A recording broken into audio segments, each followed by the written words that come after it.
historia con el Señor. Lógicamente unos pueden hablar de más cosas que otros, pero lo que está bien claro es que David en ese momento no podía presumir de ser un soldado en el ejército de Saúl, porque no tenía la edad para hacerlo. Pero él dijo, bueno, yo no soy un soldado, yo no tengo armadura, yo no formo parte de los escuadrones de Israel, pero yo quiero decirles a todos ustedes, porque veo que no lo saben, que para mí pelear contra el gigante filisteo a mí no me resulta complicado. Porque yo sí sé lo que es pelear uno contra uno. Yo no sé lo que es ir a la guerra con un montón de soldados que me respalden. Pero yo cuando fui a pelear con el león, nadie vino a ayudarme. Y lo vencí. Y yo cuando fui a pelear contra aquel oso que quería despedazar el rebaño de las ovejas de mi padre, yo fui solo. Allí no estaba ni mi padre, ni mis hermanos, ni ningún hermano que me ayudara. Hay conflictos espirituales en la vida que tendremos que unir fuerzas todos para ir contra ese enemigo, contra ese ataque. Pero habrán otro tipo de pruebas o de ataques que vendrán a nuestra vida en los que te vas a tener que enfrentar tú solita. Y tú dices, ¿y ahora qué hago? Bueno, gracias a Dios tenemos el manual. Tenemos la Biblia, la palabra de Dios, a través de la cual podemos descubrir cómo tenemos que reaccionar ante esa situación que no afecta a la iglesia. No es algo que nos está afectando a todos. ¿Se acuerdan cuando, por ejemplo, nos confinaron? Tuvimos que darle vueltas a la cabeza y decir, bueno, vamos a hacer esto, vamos a hacer lo otro, cada uno en su casa, creamos aquel grupo de WhatsApp y era algo que digamos que nos afectaba a todos. Pero luego hay muchas cosas que son tuyas, particulares, que no me afectan a mí o las mías no te afectan a ti. Pero también tenemos que estar preparados y saber cómo reaccionar en todo momento. Ahora bien, cuando una persona en el mundo espiritual obtiene una victoria, hay muchas cosas que cambian, cosas que se pueden ver, otras que no se pueden ver, pero no significa de que no hayan cambiado. Por ejemplo, yo he hecho una pequeña lista, seguramente se me quedan muchas cosas fuera, de algunas cosas que cambiaron el día que David derrotó a Goliat. Por ejemplo, cuando él llega al campamento, una pregunta que él hace es, ¿qué le dará el rey como recompensa al hombre que derrote a Goliat? Y entonces fíjate lo que le dicen. Quiero que lean conmigo en el capítulo 17 de Primera de Samuel, el verso 25, dice así. Cada uno de los de Israel decía, ¿nos habéis visto aquel hombre que ha salido? Él se adelanta para provocar a Israel, pero ahora viene una palabra muy interesante. Al que le venciere, va a ser una recompensa solamente para el que logre vencer al enemigo, al gigante Goliat. El rey le enriquecerá con grandes riquezas. Le dará su hija y eximirá de tributos a la casa de su padre en Israel. Fíjate las tres cosas que obtendría como recompensa el hombre que venciera a Goliat. Número uno, sería enriquecido, se convertiría en parte de la familia del rey, porque el rey le daría una de sus hijas, y eximiría de tributos a la casa de su padre en Israel. ¿Merecía la pena o no ir a pelear contra el gigante Goliat? Se habrán presentado 1000 como voluntarios, ¿no? Habrán dicho, pues yo quiero eso. Yo quiero ser rico, quiero ser yerno del rey y quiero que además toda mi familia quede excluida de pagar impuestos. Pues la cruda realidad es que no se presentó nadie. La recompensa era extraordinaria, pero los voluntarios brillaron por su ausencia. Solamente David dijo, bueno, pues yo voy a ir a pelear. Pero él no fue a pelear contra el gigante Goliat por la recompensa. Él iba a ir con recompensa o sin recompensa. Él no estaba allí para hacerse rico aprovechando una oportunidad, ¿verdad? Y para bendecir a su familia, librándola de pagar terribles impuestos que tenían que pagar, ¿verdad? Él fue allí porque primeramente su padre lo mandó. Y él iba a ir porque él en ese momento, ese día, él se sentía como el representante de Dios en el pueblo. No va nadie, no va el rey, no va el hijo del rey, Jonatán o los demás hijos, no va nadie, no van mis hermanos. Bueno, pues voy yo, porque yo entiendo que esta es una oportunidad para que todo mi pueblo y todos los gentiles que están aquí sepan que nuestro Dios es un Dios que marca la diferencia, con recompensa o sin recompensa.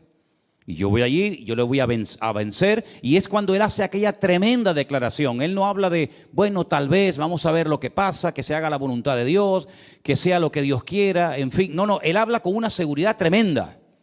Es que hay momentos en la vida en el que no te puedes dar el lujo de dudar. Es sí o sí, es vida o muerte, es cara o cruz, no hay vuelta de hojas. Él nos dice, bueno, en algún día tal vez vamos a ver si llevas 40 días molestándonos por la mañana, por la tarde y por la noche, pues vamos a ver si poquito a poco, es que esa batalla no se iba a ganar poquito a poco. Mira, hay cosas en tu vida y en la mía y en la de todos y cada uno de nosotros que poco a poco las vamos a ir superando. ¿Estamos de acuerdo? Hay gente que me dice, bueno, yo tengo este vicio, o yo tengo esta atadura, o yo tengo esta costumbre. Mira, yo voy a ir poquito a poco. ¿Has conocido gente que habla así? ¿Tú eres de los que hablas así? Hay gente que me dice, poco a poco, sin prisa. Un poquito hoy, un poquito mañana. Ahora 3, mañana 2, pasado ninguno, pasado mañana 18. Poquito a poco. Y bueno, si tú te lo quieres montar así, si en vez de ir envenenándote de golpe te vas envenenando poquito a poco, pues como tú veas, ¿no? Pero es que hay otras cosas en la vida, si quieres llegar a un cierto nivel de madurez, que tienes que vencerlas de golpe. Todo o nada. Y David era un hombre de los que era todo o nada. O yo voy y me mata, o yo voy y lo mato a él. No hay término medio. Porque fíjate que además David hace una cosa muy interesante, y es que él primeramente, antes de matar al filisteo, le lanza aquella piedra y la piedra no lo mató. La piedra lo hirió, dice que se le clavó en la frente y claro, el dolor tuvo que ser tremendo. Una piedra con una honda es como un tiro, pero realmente la piedra no mató a Goliat, lo derrumbó, pero Goliat seguía vivo. Si se lo llegan a llevar los filisteos a su campamento, lo curan y este hombre a los pocos meses o a las pocas semanas está otra vez igual, allí parado, desfallando al pueblo de Israel. Entonces David dice que salió corriendo y con la misma espada con la que quería Goliat matarlo a él, dice que él le cortó la cabeza. Y entonces sí, ya con la cabeza cortada, ya muerto el perro, se acabó la rabia, ¿verdad? Dice que cogió la cabeza y se la enseñó a la gente, dijo, ya está, se acabó. Es decir, que hay cosas que se pueden superar poco a poco, pero hay cosas que tienes que ser radical, tremendamente radical, porque o las vences tú a esas cosas, o ellas te van a terminar destruyendo y matando tu vida espiritual. Entonces David entendió que era un día clave en la historia del pueblo de Israel. Hay días en nuestras vidas que son claves. Hay días que marcan algo en el mundo espiritual, que se queda como una especie de marca indeleble en el mundo espiritual, que marcan una diferencia. Por ejemplo, el día que Abraham estuvo dispuesto a sacrificar a su hijo, eso quedó ahí marcado para el resto de la historia. El día que Jacob peleó con aquel hombre que dice la Biblia, no te dejaré, no te voy a soltar hasta que no me bendigas, ese día fue un día clave en la vida de Jacob. El día que sale de la cárcel José y le logra interpretar los sueños al faraón y le dice, mira, no solamente va a pasar esto, esto y esto y esto en los próximos 14 años, sino que además tienes que hacer esto, esto, esto. Ese día marcó un antes y un después en su vida y en la vida del pueblo de los egipcios. Así que hay muchos días que se presentarán en nuestra vida, digamos que, bueno, sin pena ni gloria, por así decirlo, pero hay otros días que son claves, ahí tienes que dar la talla, ahí no puedes dudar. Ese día es el día que marca algo importante que te va a cambiar de por vida. De hecho, la vida de David nunca más volvió a ser la misma después de ese día. Ese día, o al poco tiempo de ese día, comenzaron a ocurrir cosas muy interesantes. Vamos a leer algunas. Capítulo 18, verso 1. Aconteció que cuando él hubo acabado de hablar con Saúl, porque después de derrotar al gigante, él fue, habló con Saúl. Claro, el libro de Samuel a veces como que confunde un poco, porque se conocían o no se conocían. Bueno, como no está en orden cronológico, podemos tener diferentes opiniones. Pero lo que está bien claro es que David habló personalmente con el rey Saúl el día que derrotó al gigante Goliat. Y en ese día, en esa conversación, estaba presente un muchacho llamado Jonatán, que era el príncipe de Israel, el futuro heredero, el hijo del rey. Y aconteció que cuando él hubo acabado de hablar con Saúl, el alma de Jonatán quedó ligada con la de David y lo amó Jonatán como a sí mismo. Claro, los mal pensados, los de mente corrupta y los perversos, siempre le quieren dar una interpretación incorrecta al texto. Pero allí se fraguó y nació una amistad preciosa entre Jonatán y David. entre David y Jonatán, una amistad limpia, una amistad pura, una amistad verdadera. Y como él llegó a escribir tiempo más tarde, es mejor un amigo que a veces un hermano, ¿verdad? Entonces, eso es algo que ocurrió ese día. Ahí empezó una amistad, una relación entre amigos preciosa. Segunda cosa que ocurre, vamos a leer a partir del versículo 6, si os parece. Aconteció que cuando ellos volvían, cuando David volvió de matar al filisteo, salieron las mujeres de todas las ciudades de Israel cantando y danzando para recibir al rey Saúl, con panderos, con cánticos de alegría y con instrumentos de música. Y cantaban las mujeres que danzaban y decían: Saúl hirió a sus 1000 y David a sus 10,000. No le gustó la letra al caballero. La letra no le hizo mucha gracia. Porque dice que Saúl se enojó en gran manera y le desagradó este dicho. Y dijo: a David dieron 10,000 y a mí 1000. No le falta más que el reino. Se picó.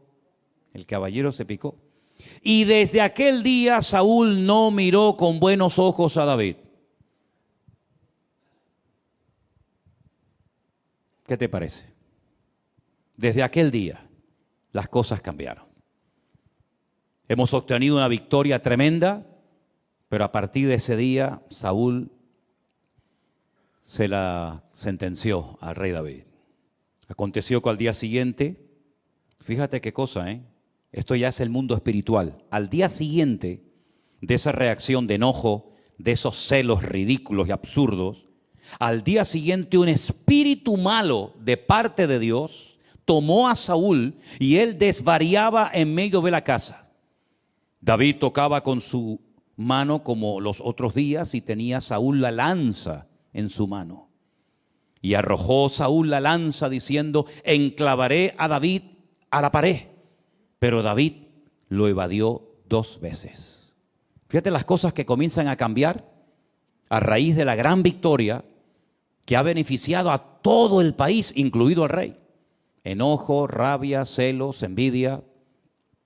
¿Qué te parece? ¿Buscó David en algún momento la reacción de Saúl de esta manera? Jamás. Pero hay cosas que tú no puedes evitar. Hay algunas cosas, muchas cosas podemos evitar en la vida, pero hay otras muchas cosas que, por mucho que le des vueltas a la cabeza, hay cosas que no puedes evitar. Y una de ellas era que Saúl odiara y le tuviera unos celos enfermizos al joven David. Desde aquel día no lo miró bien. Unos celos tremendos. Y el resto de sus años los dedicó a perseguir a David. David al final saben que tiene que huir.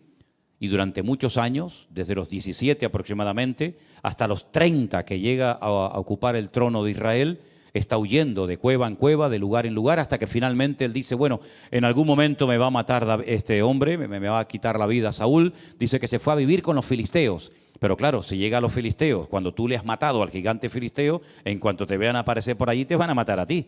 ¿Qué es lo que hace David? Que era tremendo. Finge que está loco. Y se le cae la baba por la cara y se hace el loco y pintan las paredes y el rey dice: ¿no tengo yo bastantes locos para que me venga otro más? Y bueno, al final el loco fue una ayuda tremenda para el rey de los filisteos, en fin. Ahora llegó el momento en el que Saúl tenía que cumplir la palabra que había dado. El hombre que venciere a Goliat, yo le voy a dar a mi hija y lo voy a convertir en mi yerno. Vamos a ver si cumplió la palabra, ¿les parece? Versículo 17. Entonces Saúl le dijo a David: he aquí yo te daré a Merab, mi hija mayor. Generalmente se daba a la mayor y luego se daba a la menor, ¿verdad? Saben que en las notas musicales hay notas mayores y notas menores, ¿no? Pues le iba a dar la mayor y al final le dio la menor. Con tal de que seas hombre valiente y pelees las batallas del Señor. Mas Saúl decía: no será mi mano contra él, sino que será contra él la mano de los filisteos. Fíjate tú el plan que comienza a fraguar Saúl para quitarse de medio a David. Pero David le respondió a Saúl: ¿quién soy yo o qué es mi vida o la familia de mi padre en Israel para que yo sea yerno del rey? Oye, ese privilegio de ser yerno del rey no lo tiene todo el mundo, ¿verdad? ¿O eres de sangre azul? Ninguno aquí es de sangre azul, ¿no? ¿O no tienes ninguna posibilidad de llegar a ser familia del rey? Llegado el tiempo en el que Merab, la hija de Saúl, se había de dar a David, fue dada por mujer a Adriel. Ah, mira dónde sale este. Mira dónde sale Adriel. El meolatita. Estudien la historia de este Adriel, por cierto, muy interesante. No tengo tiempo ahora para entrar en eso, pero fíjense por dónde. Pero Mical, la otra hija de Saúl, amaba a David. Y fue dicho a Saúl y le pareció bien a sus ojos. Y Saúl dijo, yo se la daré para que le sea por lazo y para que la mano de los filisteos sea contra él. ¿Me dejan que les diga una cosa? No se sorprendan. Creo que nunca he dicho esto, pero hoy se lo comentaba a Elena y digo, oye, vamos a dejarnos de tener pena y compasión de Saúl. Saúl era malo, Saúl era malo, Yo durante años me daba pena, ¿no? Me daba esa cosita, por esa tristeza por Saúl. Decía, pobre hombre, fíjate tú y tal. Pero es que Saúl era malo. Saúl era malo. ¿Y una persona mala en qué piensa? En cosas malas. Dice la Biblia en Romanos 8, los que son de la carne, ¿en qué piensan? En las cosas de la carne. Y los que son del Espíritu, ¿en qué piensan? En las cosas del Espíritu. ¿La cabra dónde tira? Al monte. Así de claro. Saúl era malo, pero sabía fingir y sabía aparentar. Yo te voy a dar a mi hija. Ese privilegio no lo tiene nadie en Israel. Se ve que las dos hijas, la mayor Merab y la menor Mical, en ese momento eran solteras.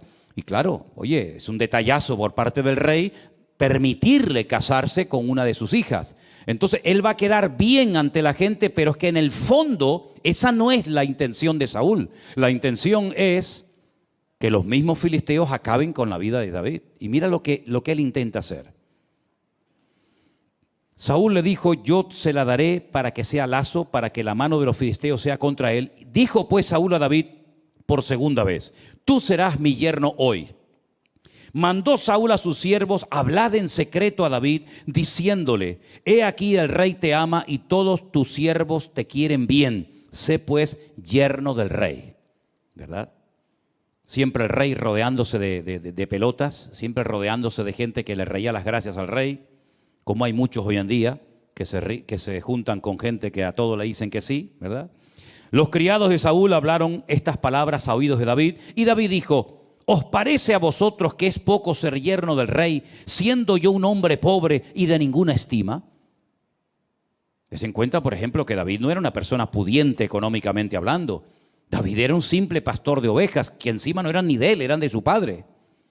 Era el menor de la familia, no tenía ninguna posibilidad de una buena herencia el día de mañana. Incluso hay comentaristas por ahí que opinan que David fue, concebido fuera del verdadero matrimonio, ¿no? Bueno, sea como sea, el tema es que David jamás se le hubiera pasado por la imaginación llegar a estar emparentado con el rey de Israel, el hombre más importante del país.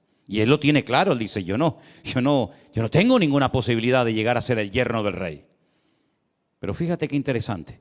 Los criados de Saúl le dijeron esta respuesta, le dieron estas palabras, y Saúl dijo, decidle así a David, el rey no desea la dote. La dote era algo muy importante, ¿sabes? Mi hija, para que sea tu hija, me tienes que dar 20 camellos, 30 ovejas, etcétera, etcétera. A mí Matías no me dio nada, por cierto, pero bueno, aún estamos a tiempo. Bueno, me dio un nieto. Ya con eso le perdono. El rey no desea dote, sino, escucha bien, espero que lo entiendas, 100 prepucios de filisteos, que es lo que se le quita al hombre cuando se le circuncida. Quiero 100 de filisteos, para que sea tomada venganza de los enemigos del rey. Pero es que esa no es la verdad. Detrás de esta petición de 100 prepucios, fíjate tú qué cosa pide este hombre. Saúl lo que quería hacer es que David cayera en manos de los filisteos, porque sobra el decir, no me hagan que dé demasiadas explicaciones, pero sobra el decir que para llevarle en una bolsa 100 prepucios de filisteos al rey Saúl, primeramente habrá que matarlos. Y después una vez matarlos o dejarlos medio heridos, ¿no? Me tengo que enfrentar a 100 para poder llevárselos al rey Saúl. porque en el fondo alguno de ellos lo va a terminar matando. Esto no es como las películas americanas que saben que sale el héroe corriendo por un campo abierto, le disparan 5.000, no, ni uno le da, pero él dispara y con una bala mata a 10 de golpe, ¿no? Alguno de los 100 lo va a mutilar o lo va a matar. Y eso es lo que en el fondo Saúl quería. Pero miren cómo era David.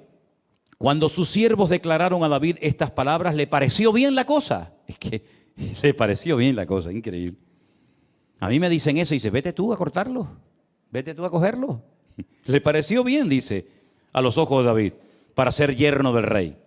Y antes que el plazo se cumpliese, David se levantó, se fue con su gente y mató a 200. ¿Cuánto pedía el rey Saúl? 100. Este mata a 200. Los mató, ¿eh?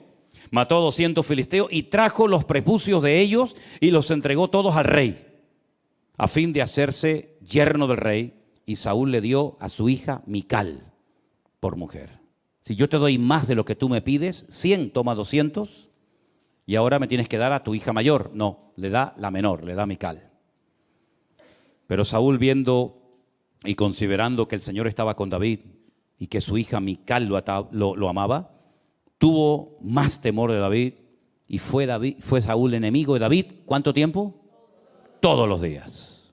Todos los días de la vida que duró, odiaba y no podía ver en pintura a David. ¿Qué te parece? El ungido, este era el ungido. Imagínate los que no eran ungidos, ¿no? Este era el ungido de Jehová. Este era el que tenía que ser un ejemplo a la grey. Este era el que tenía que ser agradecido porque por fin había aparecido un desconocido y había arreglado el problema nacional de deshacerse del cuerpo, de la vida del gigante Goliat. Y mira cómo le paga, tratando de matarlo, tratando de desacreditarlo, persiguiéndolo de noche y de día por todas partes, con unos celos que en vez de cortarlos, los fue alimentando día a día. Y al final, si ustedes leen la historia de Saúl, que la encontramos en la Biblia, la vida de Saúl fue un auténtico desastre. Mató a sacerdotes, le echó la culpa al pueblo de muchos actos de desobediencia que hizo a lo largo de su vida. Se fue a consultar con una adivina en un pueblo llamado Endor, en el norte de Israel. Al final termina suicidándose, tirándose sobre una espada y quitándose la vida. Dejó al país en la ruina. Económicamente el país lo dejó en la bancarrota más absoluta. Los filisteos incluso se atrevieron a robar y llevarse a su terreno el arca de la alianza, que ya saben lo que era el arca de la alianza, ¿verdad? En aquellos tiempos. Es un auténtico desastre. Y no me digan a mí que Saúl no tuvo ayuda y buenos consejeros, como por ejemplo el profeta Samuel, que le decía lo que tenía que hacer, lo que no tenía que hacer. Espérate, no hagas esto, no te precipites, no corras, espera. Sin embargo, echó por la borda su vida. Así que cambios, pues mira, en lo espiritual todos los que quieras y más. Se convierte en yerno del rey, empieza una hermosa amistad con su hijo, con Jonatán, con el príncipe de Israel. Se desatan los celos de Saúl con la intención de matarlo. Se convierte en un rey falso que aparentemente te quiere bendecir, que aparentemente te quiere ayudar, pero en el fondo lo que quiere es quitarte de en medio, ¿verdad? No, yo quiero que seas mi yerno. Tráeme 100 prepucios con la intención de que lo maten, ¿verdad? Se convierte en un rey mentiroso, en un rey manipulador, en una persona muy peligrosa, porque dice la Biblia que en varias ocasiones David estaba tocando el arpa para él, para calmarlo, y dice la Biblia que cogía la lanza y se la lanzaba para clavarlo en la pared como si fuera una cucaracha, ¿verdad? Un hombre tremendamente agresivo, peligroso, amargado, frustrado, que llevó al país a la ruina. Y David en medio. David nunca se levantó contra él dando una especie de golpe de estado, sino que él esperó, dejaba todo en las manos del Señor. En aquella época compuso salmos extraordinarios. Puedes leer las sensaciones, las tristezas de David, las luchas tremendas, la soledad, las horas, días, semanas, solo, ¿verdad? Por esos montes huyendo de Saúl, siempre pendiente de que me atacaran por la noche, por el día, por la montaña, por arriba, por abajo, ¿verdad? Pero el Señor lo cuidó y el Señor lo protegió. Cuando tú comiences a obtener victorias espirituales en tu vida, vas a desatar la ira del enemigo, pero también vas a desatar la bendición de Dios sobre tu vida. Tienes que saber esto. Como dijo alguien, si no quieres que te pase nada, que nadie diga nada mal de ti, que nadie se meta contigo, que nadie te cuestione, que nadie te critica, no hagas nada. Es que no tenías ni que haber nacido. Porque ya desde el día que nacimos, ya siempre alguien dijo, qué feíto era, ¿no? Y aún no dice nada, otro dice, ay, qué guapo, otro era feíto, otro era feo. Desde el mismo día que nacimos ya comenzó la batalla de la vida. Pero es que además nosotros no solamente estamos en el mundo natural, como todos los seres humanos, sino que nos hemos pasado de bando. En el mundo espiritual hay dos bandos, el del diablo, Satanás, las tinieblas, y el bando de luz, del Señor, ¿verdad? De la bendición de Dios. Y hemos pasado, como dijo el Señor, de muerte a vida. Claro, el otro no está contento con ese cambio, porque sabe que ahora tienes tú una victoria que ya le gustaría a él tener. Ahora tú tienes una influencia, una capacidad en el mundo espiritual que él no va a tener jamás en la vida. Y eso va a despertar envidia, eso va a despertar celos, eso va a despertar pues tantas y tantas cosas. ¿Y dónde va a venir la guerra? Pues desde adentro. El Señor Jesucristo un día nos dio una información tremenda. Dice que los mayores enemigos a veces, no siempre, pero a veces pueden surgir hasta dentro del mismo seno familiar. Dentro de la misma familia. Ese cuñado con el que te llevabas tan bien, ese primo, ese abuelo, ese tío, ese sobrino con el cual pues antes jugabas al fútbol, iban de excursión y cantaban y lo pasaban bien. Ahora por el simple hecho de haberte convertido, pues ahora parece que te has convertido en su enemigo. Pero no tienes que asustarte. Al mismo Señor Jesucristo le pasó.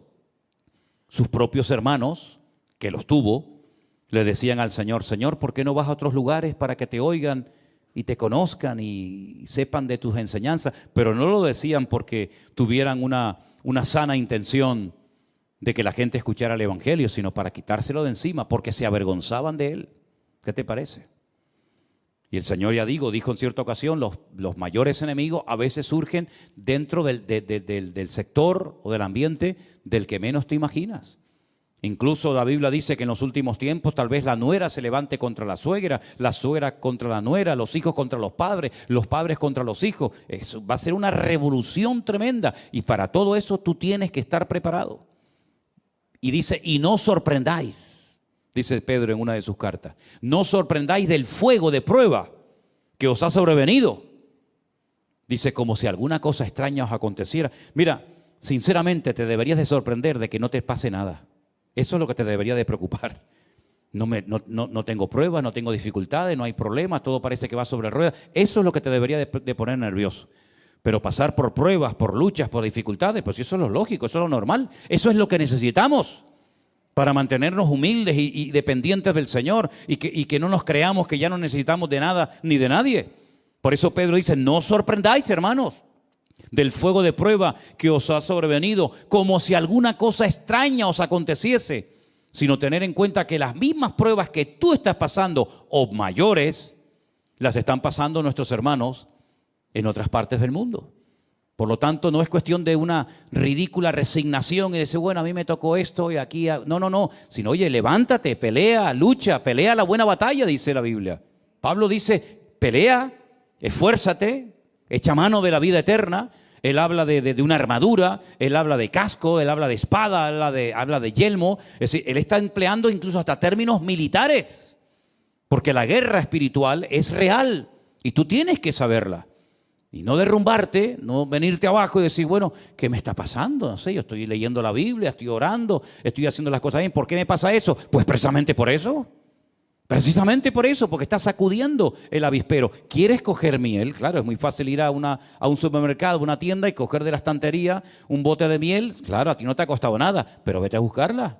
Vete a buscar miel. Hay países donde hay gente que son recolectores de miel y tienen que descolgarse con unas cuerdas tremendas y untarse el cuerpo con barro y llevar antorchas y humo, porque tú te vas a meter en el avispero y le quieres robar a la abeja la miel. Tú date cuenta que una simple cuchara de miel tarda toda una vida, una abeja. Por poco me sale oveja. Una abeja tarda toda una vida para hacer una cucharada de miel y tú se la vas a quitar. Y dices, de eso nada. Y vas a matar a la reina y te vas a meter en el panal. Y salen picados por todas partes. Y hay gente que incluso ha muerto porque son alérgicos, ¿verdad?, a las picaduras de las abejas. Y si tú quieres obtener grandes victorias en tu vida, pues vas a ser picado y vas a ser atacado por todas partes. Pero dice la Biblia, mayor es el que está en ti que el que viene contra ti. ¿Cuántos dicen amén? Así que David supo perfectamente que su vida nunca más iba a volver a ser la misma.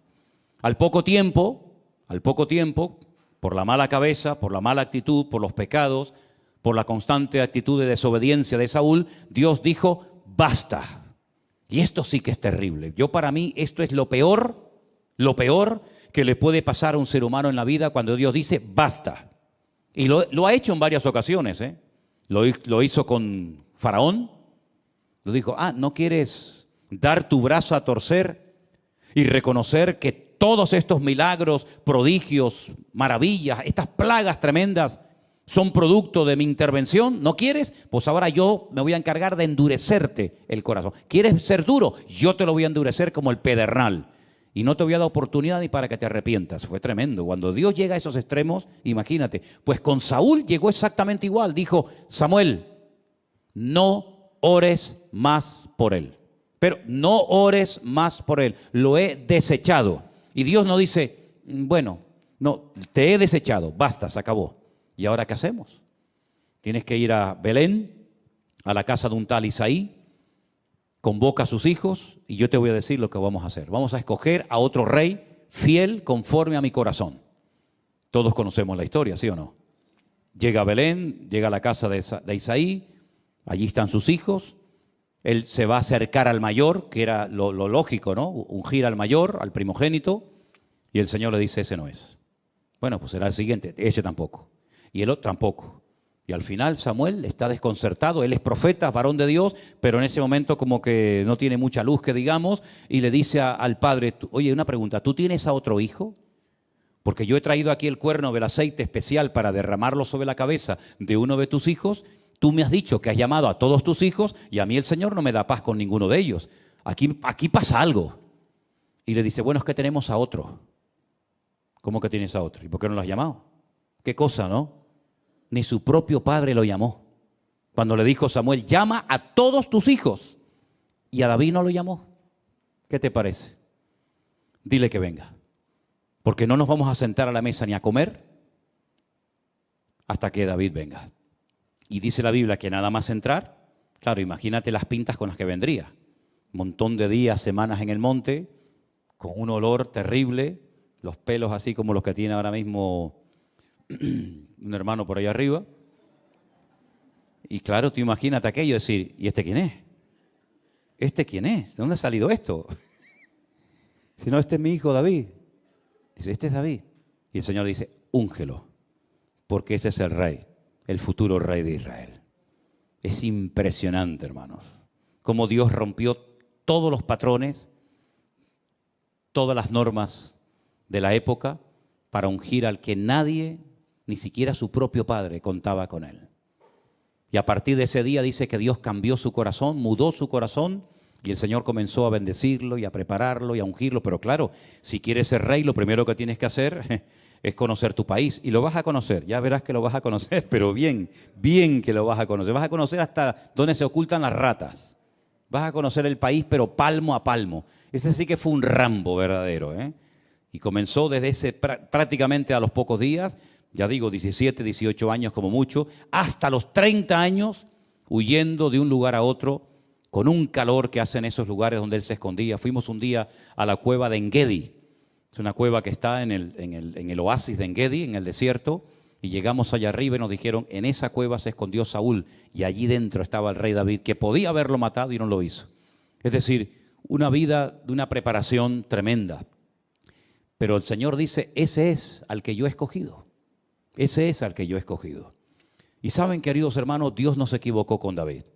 David no era perfecto, no hay ningún ser humano perfecto. Ni David, ni Abraham, ni Moisés, ni ninguno. Pero ese era un hombre con el cual se podía contar. Porque tenía una buena característica. Tal vez otros dirán, sí, pero es que en esto, bueno, tenía una característica extraordinaria, que es lo que marca la diferencia entre un creyente y otro. Es la verdad. Y es que era un hombre obediente. Dios le decía una cosa y él hacía. Fíjate cuando el rey Saúl, fíjate que aún no era rey, y Saúl le dice, tráeme 100 prepucios de filisteos. Él no era tonto. Él sabía que podía perder la vida peleando contra 100 filisteos. Y no le trae 100, le trae el doble, le trae 200. Pero es que era así, era tremendamente radical. Siempre iba más allá de lo que se le pedía. El padre le dijo, pero esto lo tenía ya era su naturaleza, era parte de su esencia, de su personalidad. 100 prepucios, no, 200. Le dice el padre, vete a cuidar las ovejas. Y claro, viene un león y podía haber salido, papá, mira, perdona, pero viene un león, yo salí corriendo. No, mi padre me ha dicho que cuide las ovejas y yo voy a cuidarlas, aunque tenga que pelear contra un león. Nosotros lo hubiéramos hecho, hermano. Tú lo hubieras hecho, Luis. Tú lo hubieras hecho. Ustedes lo hubieran hecho. Si a veces entra una cucaracha a la casa. Una cucaracha. No estoy hablando de cocodrilos ni dragones. Una cucaracha. Y parece que ha entrado Belcebú. Un perenquén, no sé si por ahí que nos ven, perenquén es un lagartito que se pega a las paredes, que se come los mosquitos, las arañitas y esas cosas, que son buenos, los perenquenes son bonitos. Se pegan ahí con sus patitas a los balcones. Sí, trae un perenquén aquí para que veas a más de uno corriendo. Pero es que ahora le viene un león y podía haber dicho, hombre, yo una cosa es cuidar las ovejas de mi padre y otra cosa es enfrentarme con un león. Estamos hablando de cosas muy diferentes. Pues él se queda. Y él se queda y mata al león y no se queda satisfecho con herirlo, sino lo mata. Y al poco tiempo un leoso. Y bueno, ya no le vinieron más porque dijeron los animales, no vayan contra este, que aunque vaya quien vaya, nos va a matar a todos. Eso que hacía en lo natural David, luego él trasladó todo eso a su vida espiritual. Esa radicalidad, ese ir más allá de lo que me han pedido, el jugarme la vida por 4 ovejas que tampoco merecen tanto la pena, el decir en vez de 100, 200, esa actitud en su vida fue la que lo marcó durante toda su vida. Y por eso para él el gigante no era nada, para él un león no era nada, porque él conocía al Señor. Y cuando uno conoce al Señor, no le tiene miedo a nada. Porque sabes que eso que te está atacando, eso que te domina en ese momento, eso que pierdes el control, para Dios no es ningún problema. Amén, hermanos. Nuestro Dios es mucho más grande que una enfermedad, que un dolor, que un desánimo, que una tristeza, que la pérdida de un ser querido, que lo que sea, no hay nada que se pueda comparar con el poder de nuestro Dios. Fíjate que David simplemente necesitó una piedra. Pero no porque él dijera la piedra va a matar a Goliat, no, porque él en lo que confiaba no era en la piedra, él confiaba en el poder del nombre de su Dios. Pero tengo que utilizar algo, ¿verdad? Pero si David le hubiera pegado un soplido a Goliat, en el nombre de mi Dios, Goliat lo tumba. Porque no era lo que él hacía, sino era la actitud con lo que él hacía y con la fe que él tenía en su corazón. Entonces todos nuestros actos en la vida, todas nuestras palabras, todas nuestras decisiones tienen que estar empapadas y respaldadas por decisiones de tipo espiritual. Cuando tú quieres vencer un vicio, cuando tú quieres dejar un hábito, cuando tú quieres superar un dolor, una pérdida, un desánimo, una enfermedad o lo que sea, lo que en el fondo te tiene que motivar no es, bueno, ya vencí yo esto, ya me pongo ya la medalla, ¿no? Sino que es una oportunidad para demostrar el poder de nuestro Dios. Y nosotros deberíamos estar dispuestos a hacer cualquier cosa con tal de que a Dios se le reconozca en ese colegio, en esa universidad, en esa oficina, lo que sea. Que sepan siempre que lo que nos motiva no es el orgullo, la ambición personal, el deseo de protagonismo, de que nos miren, de que nos admiren, sino que el objetivo cuál tiene que ser, dar la honra y la gloria a nuestro Dios. Y David entendió que ese día era un día maravilloso, porque ese día todos los ojos de Israel iban a estar mirando aquel valle de Elam, donde derrotó al gigante Goliat. Él sabía que ese día era un día histórico, como en el monte Carmelo, Elías sabía que todos iban a ser así y todos iban a estar mirando a ver qué pasaba en aquel lugar. Hay momentos en los que todos van a estar mirando, y es el examen, es el test, es la prueba por la cual tendrás que pasar y sacar buena nota para que al final la gloria y la honra se la lleve el Señor. Así que en vez de quejarte, en vez de asustarte, en vez de salir corriendo, dices, no, momento. Yo tengo una oportunidad de oro para demostrar que mi Dios es diferente. ¿Qué es lo que usted me ha dicho que tengo? ¿Esto? ¿Esto es lo que usted dice que tengo? Muy bien, perfecto. Démelo. Te pones de rodillas en tu habitación. Hazme caso, por favor. Hazlo, que funciona. Señor, mira lo que me dijo que me quedan 3 meses de vida. Mira las analíticas, mira los exámenes que me han hecho. Estos, que son los que han estudiado, los que han estado años y años para sacar esta conclusión, me dicen que yo, que soy tu propiedad y que soy tu hijo, me dan 3 meses de vida. Señor, qué bueno sería que tú hicieras un milagro en mi vida para que yo mañana vaya a estos y les diga, vengan un momentito. ¿Qué me dijeron ustedes aquí hace 6 meses? ¿Que me iba a morir? ¿Cuánto tiempo llevo de vida? 18 años. Entonces, en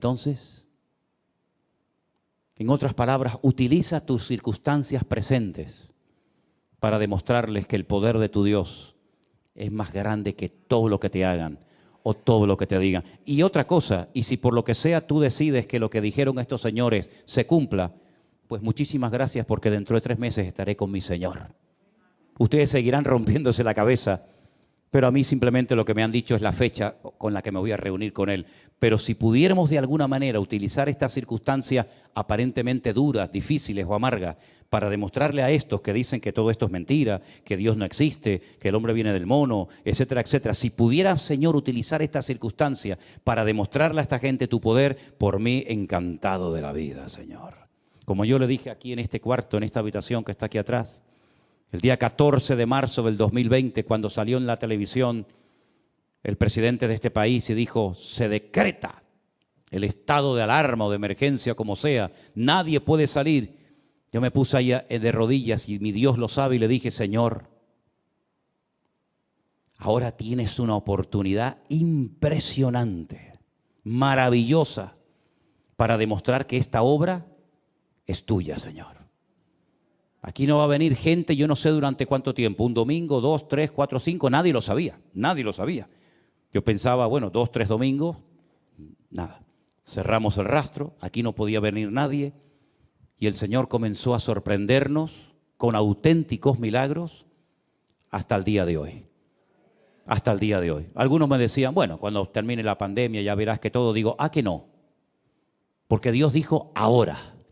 Y hasta que venga el Señor, la bendición no va a menguar. El aceite no va a menguar. Juntamos latas vacías, que somos nosotros, y le dijimos, Señor, ahora, cuando no hay recursos, llénalas de aceite, y el aceite no ha menguado hasta el día de hoy, porque ese es nuestro Dios. Cuando otras iglesias de miles y miles de miembros, y sé lo que digo,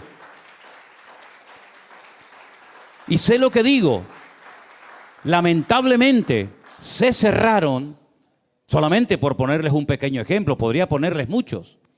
Pero cuando yo conocí a unos hermanos, que no sé si me estarán viendo ahora, son de California, de Los Ángeles, creo que viven por allí en un desierto, no me acuerdo cómo se llama aquel lugar, pero es un desierto, Pues, cuando yo les dije, hermanos, los conocí en Israel, después estuve con ellos en Estados Unidos, ¿a qué iglesia van ustedes?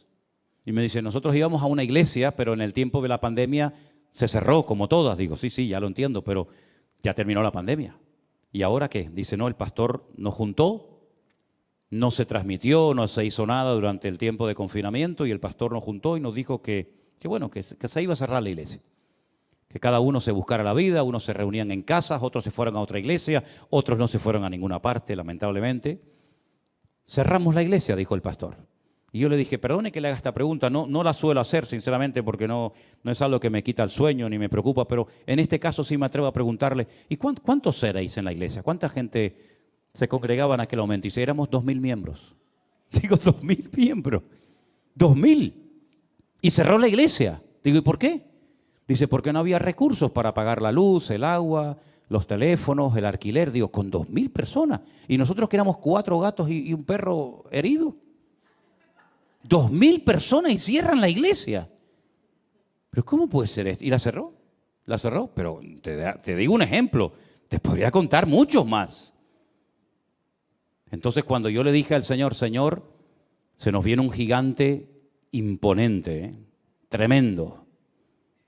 Pero si tú quieres, Señor, si tú dices, ahora esta iglesia va a ser usada para tu honra y para tu gloria. Y ya lo creo que lo fue. Ya lo creo que lo fue y lo sigue siendo. Porque el Señor es fiel. Y cuando ponemos nuestra piedrita en el bolsillo y decimos, Señor, yo nada más tengo una piedra. El tipo mira cómo viene, pero yo voy en el nombre de mi Dios. El Señor sorprende. Y el Señor bendice. Y el Señor demuestra que la iglesia no es tuya ni mía. La iglesia es de Él. Y dice la Biblia que Él la sustenta y Él la cuida. Por eso yo creo, y termino, y cuando digo termino,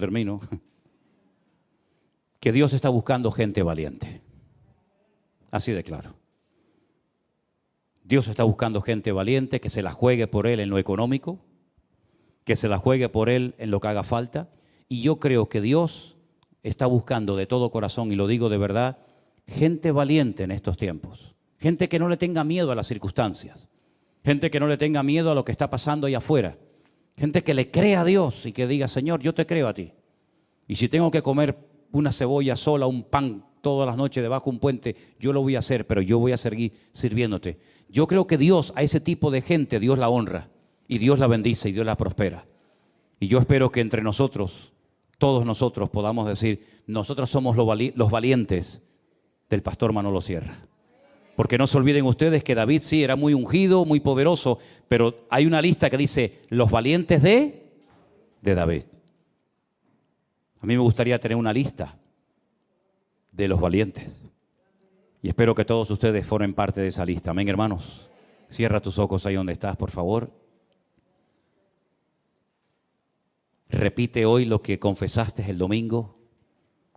Señor, yo confieso en fe que mi enemigo, mi gigante, ha sido derrotado y vencido en el nombre de Jesús. Llámese como se llame. Este se llamaba Goliat. El tuyo, no sé cómo se llama, pero menciónalo, nómbralo. Este gigante que es, etcétera, lo que sea, en el nombre de Jesús, hoy caes y nunca más volverás a levantarte y amargarme la vida. Porque hoy te derroto en el nombre de mi Dios. Tú vienes contra mí con exámenes, con radiografías, con insultos, con palabras, etcétera. Pero yo vengo en el nombre de Jesús contra ti. Y el Señor te ha entregado en mi mano. Y voy a dormir en paz. Dilo conmigo, yo voy a dormir en paz a partir de hoy como un niño pequeño que no lo perturba nada, que solamente se despierta para ver el rostro de su papá o de su mamá. Pero no lo despierta un bebé. Los precios que suben o que bajan, el precio del petróleo, la bolsa, las guerras, no. A un niño pequeño solamente lo despierta el deseo o de comer o de jugar con su papá y con su mamá. Y cuando ve el rostro de su padre y su madre, su rostro se ilumina, porque ve al que ama. Ahí está, siempre ahí está, para acariciarlo, para besarlo, para jugar con él. Esa es la ilusión con la que tenemos que vivir nuestra comunión con el Señor cada día. Señor, a mí no me va a perturbar ni a quitarme la paz, nada ni nadie, sino que yo me voy a despertar y lo único que quiero es decirte, te alabo. Tú eres santo, Señor. Santo, santo Dios Todopoderoso. Aleluya. En mis circunstancias, en mi enfermedad, en mi soledad, en lo que sea, yo me gozo porque los gigantes han sido vencidos en la cruz del Calvario. Todos fueron vencidos en el nombre, sobre todo nombre de Jesús. Así que una vez más, confiesa tu victoria. Confiesa la victoria que el Señor te ha dado. Yo soy más que vencedor. Aleluya. Tal vez no te sientes como tal, pero no importa lo que te sienta. Di lo que el Señor dice que tengas que decir. Diga al débil, fuerte soy.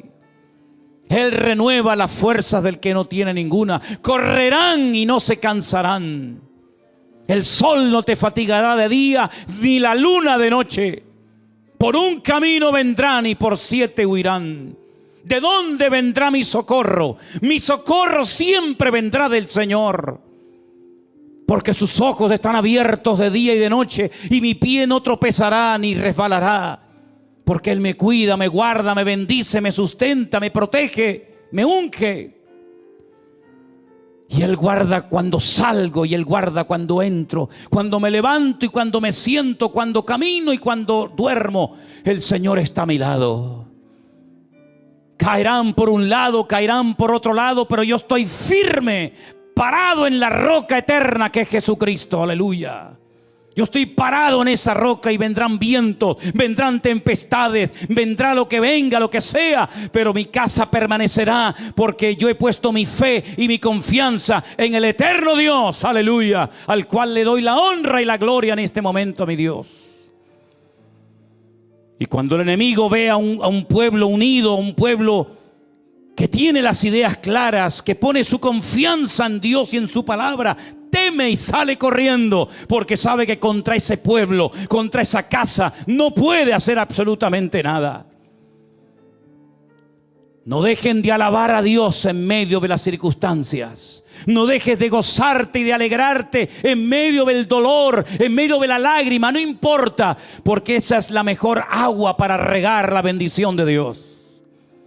Señor, en el nombre de Jesús anhelamos tu bendición, como tu siervo Jacob la anhelaba y la quería. Nosotros te pedimos, bendícenos en esta noche. Bendícenos, Señor. Bendice mi familia, bendice mi cuerpo, mi mente, bendice mi vida, bendice mi economía, bendice todo lo que tengo y todo lo que soy. Que por todos los poros de mi piel salga bendición de Dios. Y a esos que critican, a esos que murmuran, a esos que ponen obstáculos, Señor, nos reímos porque tu palabra dice que tú llenarías nuestra boca de risa y dirían entre las naciones, grandes cosas ha hecho el Señor en estos. Y yo te pido, Señor, que esa promesa que tú nos diste la veamos cumplida cada día, que sigan diciendo entre las naciones de la tierra, grandes cosas ha hecho el Señor en ellos. Llena nuestra boca de risa y nuestra lengua de alabanza. Bendito seas, oh Dios, santo, santo, sublime Dios eterno. Levanta tus manos al cielo, ponte de pie y dile, Señor, gracias. Cuando ese gigante cayó a tierra tuvo que ser algo tremendo. Como tuvieron que quedar los filisteos asombrados, porque aquel jovencito, sin espada, sin jabalina, lo derrotó en el nombre de su Dios. Los filisteos ya no existen, mis hermanos. Desaparecieron de la historia. Ya no hay filisteos, ya no hay gigantes. Pero sí hay un pueblo que se llama Israel, que es un testimonio viviente al mundo entero de que Dios es un Dios todopoderoso. Todo lo que se levantaron contra el pueblo de Dios